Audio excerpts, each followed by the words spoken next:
Anoop, do you have a couple of ways that franchisors can easily implement to make a massive difference quickly?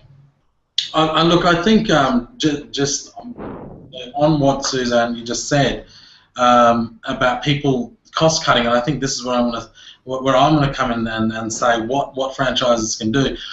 Cost cutting is an effective tool because it happens instantly and you get an instant gratification on it. A latest study from American Express showed that as well. But it is actually a false sense of security because the long-term benefits of that are really, really dangerous. So first of all, I would say is, you know, of course, I'm just gonna basically be shameless and plug what we do. Is go and sign up for a course with us, and I'll guarantee you a return. Okay, so there's my salesman coming out of me. But with all due seriousness, I think there's a lot of leaders out there, a lot of great managers out there who have the ability to train their team. Take time out and actually touch base with them. Work on simple things like handling an objection. You know, if somebody said no, or I'm going to think about it, you know, get these guys to workshop it. Workshop it in groups so people don't feel so isolated as well. They're just a couple simple things which will cost you nothing. The more you can invest in, whether it's an external training resource or an internal training resource, there's no doubt that we're going to see a long-term gain in profitability, in turnover, and also staff retention. I mean, we don't even touch on that, but most people leave, I believe, and even in our organisation, from the 10 years that I've been in business, is that they leave because they're not growing anymore. And understand that one thing, that if we can't grow our team, trust me, they're going to walk out that door. So training is a beautiful example on how to grow your team by giving them the ability to learn something they didn't know, or give them the ability to reconfirm what they knew so they can go out and take their new skill set and get the results they want. Actually, one thing that you just said about engaging with your team internally, I was sitting with a client during the week, and they've actually put into their KPIs as directors of the company now that one of their measurable statistics is every week they have to spend 5 meaningful minutes with each of their team. And that's a KPI for them now as directors, which is just an amazing step forward, which it doesn't take much. No, I agree with you. Absolutely. Tony, what are your thoughts on what can be done to help overcome the statistics that you shared with us? I agree with what Anoop has said, but also I think we need to add in there to look at, for example, people who've been in the industry before, maybe have retired, people in mentoring spaces along those lines, to come in and be able to offer the advice, especially for small to medium-sized firms. So this mentoring process. I think the second one is really to be able to look at other industries or other even franchises, maybe different from what people are in, and see what success is like for them in that space. And I think the other thing is, if you can get, just recently, Coles is also, the supermarket chain has also introduced now that their managers have to spend 5 days in the field per year. And they have to go in and understand what it's about. So if you can get your directors or your CEOs or whatever into the field, get them to listen to some of the sales calls, get them to talk to some of the sales staff to understand what it does mean, so get them involved. And many of them do have some good skills to be able to share. So apart from training, which no matter what, and around training you should have a strategy to be able to execute it, you know, what do you want to grow, where do you want to grow, and clearly write that down. You should get other people involved and look what the best is doing. Look what people are doing and share that knowledge. And don't be afraid to share, because if you don't share, you're not going to get any back yourself. Absolutely.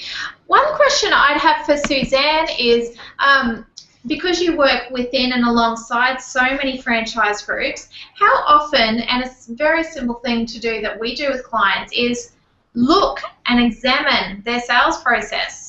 How often do you really feel that happens, Suzanne? Look, in terms of working with our clients, it's fundamental. From the very commencement of the time we work with them, we start with a strategic workshop.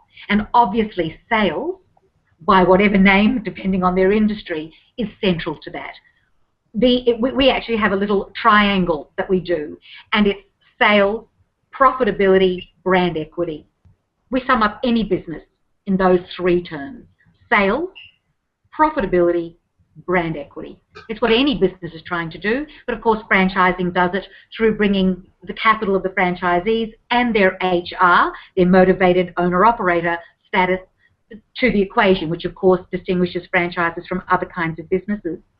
But for us, it's fundamental. And when we do look at franchises who perhaps come to us, maybe they're people we worked with in the past who've come back, and we may not have had a linear ongoing relationship with them, but they come back to us at various points, possibly with an international strategy. They're looking to move to New Zealand or the UK. Of course, we'll go straight in there and examine that as a core part of the way they're going to grow their business. But I think that it is very much about strategy. A lot of reactions to things, and I think when you said, Anoop, yes, there's always a danger in stripping out costs. It'll bring you an immediate uplift to your business, but if you think that's all there is to it, there's a great danger that every time something goes wrong, you look to fire some people or, reduce whatever it is until there's nothing more to reduce and you're not actually investing in those things that are going to grow your business. And I think that strategy is key. It's why we're called DC Strategy. We're not going to build every client's website. We do build some. We're not going to put every sales process in place for every client. Our strategic alliances with firms such as yours and other services that our clients need, like geodemographic surveys and shop fitting, etc. We aren't all things other than strategy first and foremost. And that's where all business uplift starts. And one of the things we say to all of our clients is, you're mostly concerned with running your business. You're working in your business on a day-to-day basis. You need to take time out periodically and at least once a year, and we do it. We go into retreat, and you need to work on your business, to take permission to actually look at your business as if you were outside it and look the CEO looking at the salespeople, to all get in there together and work out, what do we do? Why are we doing it? What's the end game? All of those strategic questions that position your business to take advantage of opportunities, to see the various ways in which the people will interrelate with each other, that bring a greater understanding of how you do what you do together. Because although salespeople might be at the coalface of your client relationships, at the end of the day, it doesn't matter how good you are at selling something, you've still got to deliver that, and you may need to deliver it over and over again, long after that salesperson has gone somewhere else and is engaging with another one of your clients. So this constant, an understanding of the interrelationship between developing business, delivering that, and continuing. I mean, it's much more expensive to get a new client, unless, of course, you're a telco or a bank, and we know that in that case it's cheaper to simply go out and get new clients all the time because it's more expensive to service the clients that you have. But to me, it isn't just one strategy. The strategy encompasses all of those things: finding clients, delivering to those clients, and sustaining relationships where you consistently go back and meet those clients' needs, adding value as their businesses grow. Absolutely, and thank you so much for your contribution today, Suzanne. We're going to have to wrap it up now because we're just about at time. So, Suzanne, if people watching are watching now live or in the future, where can they contact you to continue the conversation? www.dcstrategy.com.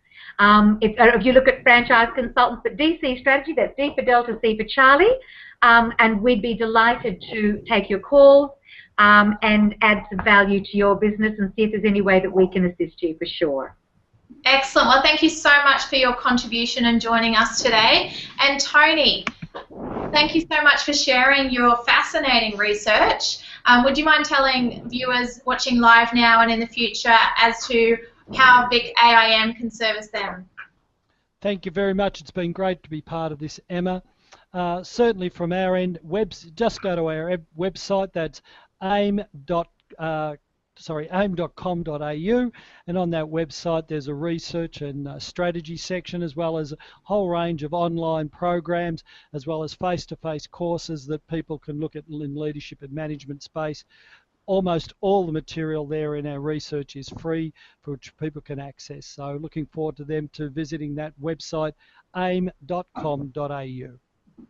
Excellent. And thank you to everyone who's watching today. And Anoop, we're actually side by side today rather than opposite on screen. So, Anoop, do you have one last thing to contribute to the conversation? No, look, I think it's been great to be on this panel today with people who are passionate about what they do. Always great to see you, Suzanne. You're very vivacious and just really, you know, into it, which is fantastic. And Tony, your research is absolutely brilliant. It's, you know, it's when we're going out and doing these things, and we're sort of backing ourselves with research, it's so good to align with somebody like yourself who's also talking the same talk and finding the same results as well. So, you know, once we know what the challenge is, then it's easy to build a solution around that and help develop, you know, businesses in Australia to strive further and furthermore, and be part of the great country and the economy that we have here. So, thank you for having me as well. Excellent. Well, thank you so much for watching now and in the future. We do have a very special influence session next month on the 28th of February, 12 p.m. Australian Eastern Standard Time, or real time, as I like to call it. I will be just coming back from the International Franchise Association conference in New Orleans, who I'll be joining Suzanne and a couple of the other panelists who didn't make it here today, but we will be hanging out and having some guest panelists join us for a wrap-up and bit of follow-up action after everything that we learn at the IFA conference. So until next month, have a great one. We'll see you at the next influence session, Franchise Editions, on the 28th of February. Have a great month. See you next one. Bye.